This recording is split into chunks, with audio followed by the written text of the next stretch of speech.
3 years ago, my late husband MJ Eckhouse received the Outstanding Student Award at the Trans Day of Remembrance in Cleveland. On that night, he spoke of systemic oppression, the intersectionality of oppression, and how that led to some of the tragedies of our time, like police brutality and violence against trans folks. Like was typical for him, it was all very high minded and passionate and insightful. I'm not in a place to speak like that today, because tomorrow marks 1 month that he has been gone. Like those we remember tonight, MJ lost his life too soon.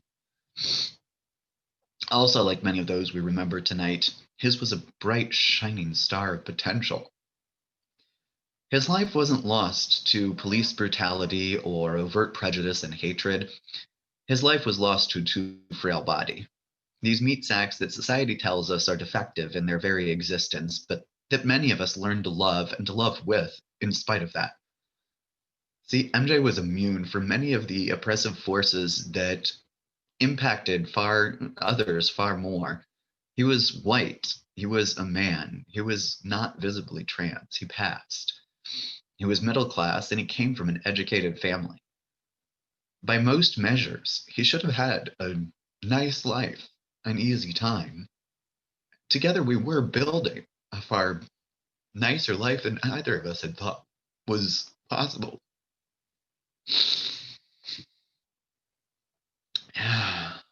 But the fact of the matter is that being trans often made those other forms of privilege seem incredibly small to him. He suffered at the hands of hatred and bigotry throughout his life. He didn't always let himself feel like a victim, though. Much of the time, he used the privilege that he had to fight those systems of oppression. Our siblings whose names are read this evening suffered, and no matter what the cause, the truth is that all of these lives are gone. We are left behind.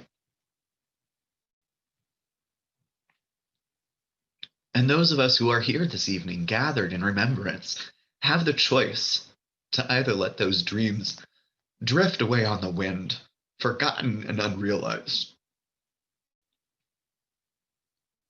or we can take on some of those dreams as our own. Some of those dreams might be dreams that we share anyway. A better world, a more just world, a place where being killed for being trans is not an acceptable thing.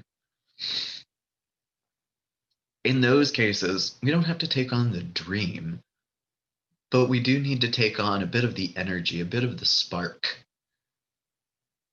a bit of the memory of those whose lives have been lost. We can use that little bit of their star that we still carry in our hearts to light the flame of passion in others for this better world that we all seek. Or we can use that spark to rekindle in ourselves that same passion and that same drive that MJ exhibited every step along the way. Because the fact of the matter is, we are human, we are frail, and we are weak. We do not have an unending supply of passion, and we get burned out. Until there are more of us fighting for the change that we need to see, allowing ourselves to get burnt out takes away another light, even while the life remains. Unfortunately, if too many of those lights go out, through death or through apathy, or through just being beaten down and worn out, then we won't have the collective energy, the necessary strength to birth into being a world that is more just and perfect, more the way we want it to be, the way we need it to be. And that's why we take this time tonight to remember and come together to nurture each other and ourselves, to nurture that spark and that fire, rekindle that passion. We take time to breathe too, because every fire needs not only wood, not only energy, but also oxygen. That oxygen only gets replenished when we take the time to sit back with our breath. Sit back and breathe a little. Take a sigh, whether it's a sigh of relief or a sigh of exhaustion.